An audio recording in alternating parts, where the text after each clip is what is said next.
ये देख रहे हैं, ये झेलम नदी है। झेलम नदी का पानी थोड़ा लाल लग रहा है। वजह है द बैटल ऑफ हाइडेस्पीस, जो लड़ी गई झेलम के किनारे। मैसेडोनिया के राजा अलेक्जेंडर उर्फ सिकंदर और राजा पुरुषोत्तम उर्फ पोरस के बीच। एक सिकंदर था तो दूसरा धुरंधर। ये है झेलम की जंग। साल 328 BC, जगह मैसेडोनिया। सिकंदर, उम्र 26 साल, काम जीतना, और जीतने का आलम ऐसा कि जो सामने आया सिकंदर का हो गया। झेलम की जंग से पहले बात होगी एक और जंग की, और इस बार थी बैक्ट्रिया की राजकुमारी रुक्साना की बारी। जब सिकंदर की सेना का सामना हुआ बैक्ट्रिया राज्य से, तो वही हुआ जो होता आया है। अब बैक्ट्रिया भी सिकंदर का था और वहां की राजकुमारी भी। बैक्ट्रिया सिकंदर का ही एक आश्रित राज्य बन गया। सिकंदर ने शादी के तुरंत बाद अपने ही ससुर जी को बैक्ट्रिया और हिंदू कुश राज्य का शासक बनाकर भारत की तरफ रवानगी की। इस वक्त हम महल के अंदर हैं। साल है 327 BC, मार्च का महीना।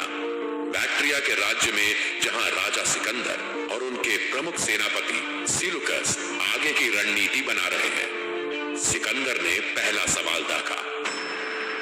अच्छा सेलुकस, विद्रोहियों का क्या किया? लॉर्ड सिकंदर, सब काबू में है।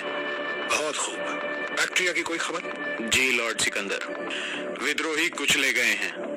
सेना को भी आराम करने का मौका मिल गया है। बस आपके आदेश का इंतजार है इंडिया की तरफ कूच करने के लिए। ये देखो सेलुकस। सिकंदर सेलुकस को भारतवर्ष के मानचित्र पर पश्चिम राज्यों की तरफ देखने का इशारा करते हैं। जी महाराजा, हिंदुस्तान जहां आपका इशारा है वहां अकमेनिड एम्पायर का कब्जा था। हमें जल्दी निकलना चाहिए, वरना वहां की छोटी मोटी रियासतें खुद को आजाद घोषित कर देंगी। मुझे वैसे भी एशिया का लॉर्ड कहा जाता है। अब वक्त आ चुका है कि हिंदुस्तान भी सिकंदर की बादशाही का नमूना देखे। पर्शिया, इजिप्ट और रोड्स जैसे बड़े बड़े राज्यों पर कब्जा करने वाली विश्व विजेता मैसेडोनियन सेना का एक हिस्सा हिंदुस्तान में खैबर पास से घुसा, और दूसरा हिस्सा सिकंदर के नेतृत्व में उत्तर की दिशा से। भारत के उत्तर पश्चिम इंडस नदी के व्यापार मार्ग और पंजाब की उपजाऊ जमीन पर कब्जा किए बिना आगे बढ़ना सिकंदर को मंजूर नहीं था। ये ऐसी दो चीजें थी जो सिकंदर के जीत के कारवां को जिंदा रखने के लिए जरूरी थी। हिंदुस्तान में ये मैसेडोनियन सेना जैसे आगे बढ़ी, उनके रास्ते में एरोनोस का किला पड़ा, और जैसा आप समझ रहे हैं वैसा ही हुआ। सिकंदर की सेना ने उस पर।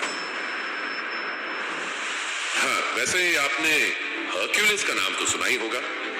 ग्रीक पुराणों को माने तो हरक्यूलिस एक ग्रीक यक्ष था। वो भी कभी एरोनोस के किले को भेद नहीं पाया।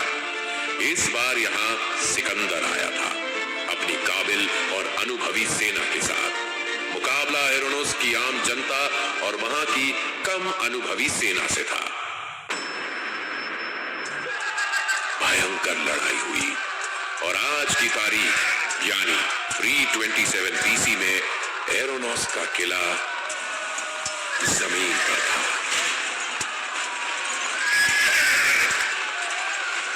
और सिकंदर का नाम आसमान पर। उसका नाम हरक्यूलिस के भी ऊपर हो गया।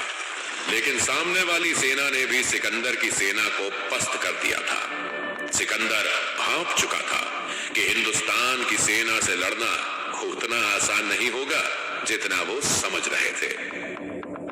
यहाँ के लोग जिद्दी थे। एरोनोस का किला तो एक छोटे से जनपद में बसा था, जहां के सैनिकों ने सिकंदर की सेना से आंख में आंख डालकर मुकाबला किया। अब जरा सोचिए, पूरे हिंदुस्तान से जंग करना सिकंदर के लिए मुनासिब तो नहीं था। इसलिए सिकंदर ने ऐलान किया, जो भी राज्य हमसे स्वेच्छा से हाथ मिलाने को राजी है, हम उन्हें बख्श देंगे। पर जैसे जैसे सिकंदर की सेना आगे बढ़ी, कई राज्यों ने सिकंदर के इस प्रस्ताव को अपना लिया। कई रियासतों ने जंग भी की, मगर सिकंदर ने सुपड़ा साफ कर दिया। अविजित, अजय, अपराजित सिकंदर। पर जीत की कीमत भी चुकानी पड़ती है। लगातार हिंदुस्तान के राज्यों से लड़ते लड़ते सिकंदर की सेना थक भी गई थी और कुछ हद तक डर भी। वहां सिकंदर के दिल में हिंदुस्तान के राज्यों और उनकी सेना के लिए इज्जत बढ़ती गई। सेना आगे बढ़ी, तक्षशिला पहुंची। वहां के राजा अंभी, जिन्हें ग्रीक टेक्साइल्स भी कहते थे, उन्होंने सिकंदर से युद्ध ना करते हुए हाथ मिलाने का निर्णय लिया। आज राजा अंभी सिकंदर से मिलने वाले हैं। वैसे हमें न्योता तो नहीं मिला है, पर हम भी वहां होंगे और सुनेंगे उनकी बात। इतिहास के तिथि पत्र में आज फरवरी 326 BC है। वो देखिए, सिकंदर कैसे हिंदुस्तानी संगीत का मजा लेते हुए राजा अंभी से बात कर रहे हैं। सिकंदर ने आखिर राजा अंभी को अपनी मूल हिंदुस्तान में घुसने की योजना से वाकिफ कराया। राजा अंभी ने भी थोड़ी देर सोचा और इस बात की तरफ सिकंदर का ध्यान केंद्रित किया कि पूर्व में झेलम नदी के पास स्थित राज्य के राजा पुरुषोत्तम ने सिकंदर से हाथ मिलाने और मैसेडोनिया के अधीन आने का प्रस्ताव ठुकरा दिया है। राजा अंभी ने सिकंदर को चेताया कि अगर अभी उस राज्य पर कब्जा नहीं किया और बाद में राजा पुरुषोत्तम ने उन पर वार कर दिया, तो बाद में सिकंदर की सेना चारों तरफ से घिर सकती है। सिकंदर अब संगीत का रस नहीं ले पा रहे थे और तक्षशिला की सेना को लेकर राजा पुरुषोत्तम के राज्य की ओर बढ़ने की ठान ली।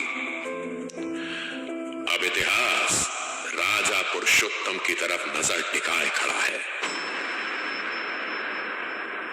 ये देखिए, राजा पुरुषोत्तम के भाई और सेनापति स्पंदक सेन पुरुषोत्तम यानी पोरस के कक्ष की तरफ बढ़ रहे हैं।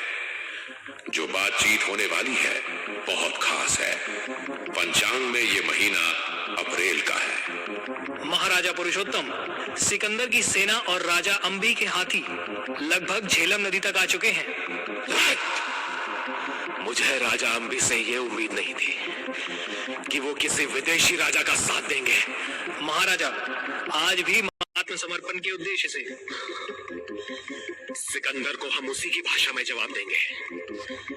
लड़कर सेना को झेलम की पूर्वी किनारे की तरफ रवाना किया जाए।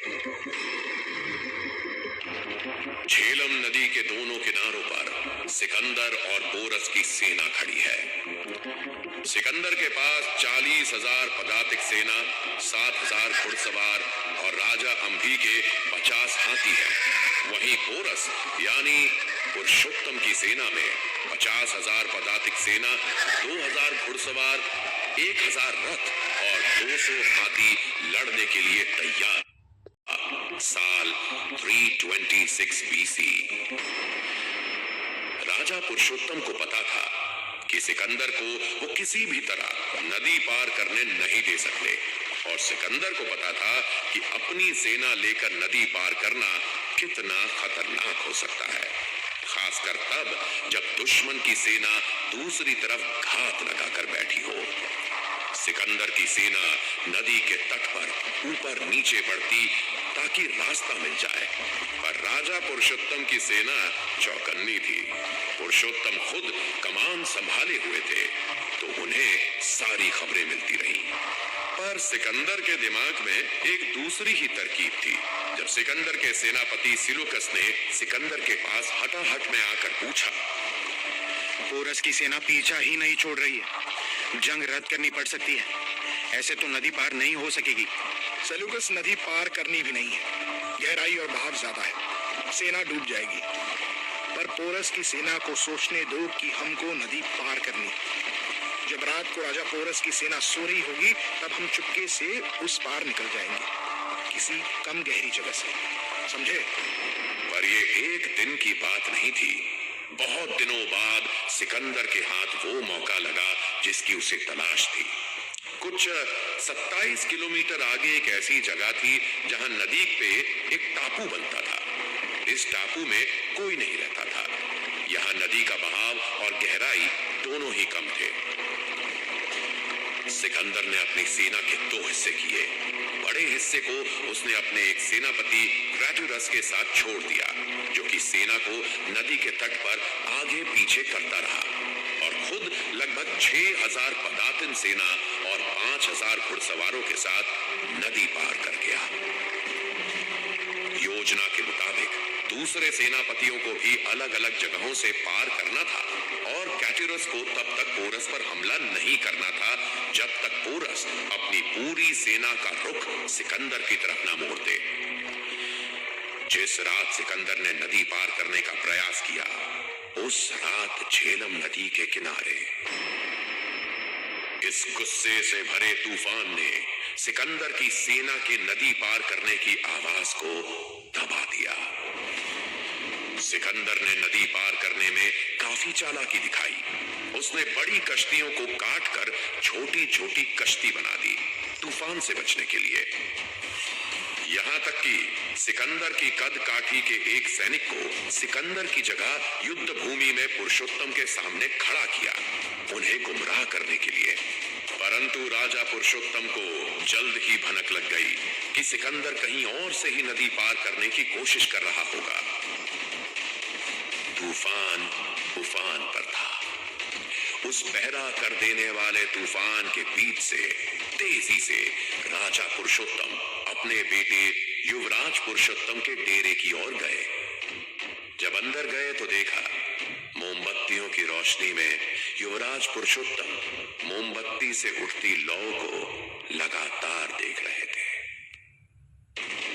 युवराज, सिकंदर के कुछ सेनापति नदी को यहां से करीब 17 मील ऊपर से पार करने वाले हैं। आप एक टुकड़ी लेकर उन्हें वहीं रोकेंगे। 500 रथ और 3000 घुड़सवार होंगे आपके साथ।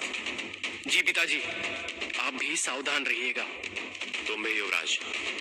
मैं यहीं क्रेटेरस और मैसेडोनियन को संभालूंगा। इस योजना में एक दिक्कत थी। सिकंदर की सेना नदी पहले ही पार करने लग गई थी। इस कारण जब युवराज पुरुषोत्तम नदी किनारे पहुंचे तो उनकी सेना सिकंदर की सेना के ठीक सामने थी। युवराज को बिल्कुल भी नहीं पता था कि सिकंदर की सेना का नेतृत्व खुद सिकंदर कर रहे हैं। पर युवराज पुरुषोत्तम अपने पिता पर गए थे। उनकी हिम्मत नहीं टूटी और उस तूफानी रात में जंग शुरू हो गई। सिकंदर की सेना अपने भारी कवच के पीछे थी, जबकि युवराज की सेना एकदम सामने। मैसेडोनियन तीर हिंदुस्तानी तीरों से ज्यादा घातक निकले। युवराज पुरुषोत्तम के लिए मुसीबत तब और बढ़ गई जब नदी के पास की मिट्टी बारिश के कीचड़ में तब्दील हो गई, जिस कारण युवराज के सभी रथ फंस गए। सूरज के उगने से पहले सिकंदर ये लड़ाई जीत चुके थे और इस युद्ध में युवराज पुरुषोत्तम वीर गति को प्राप्त हुए।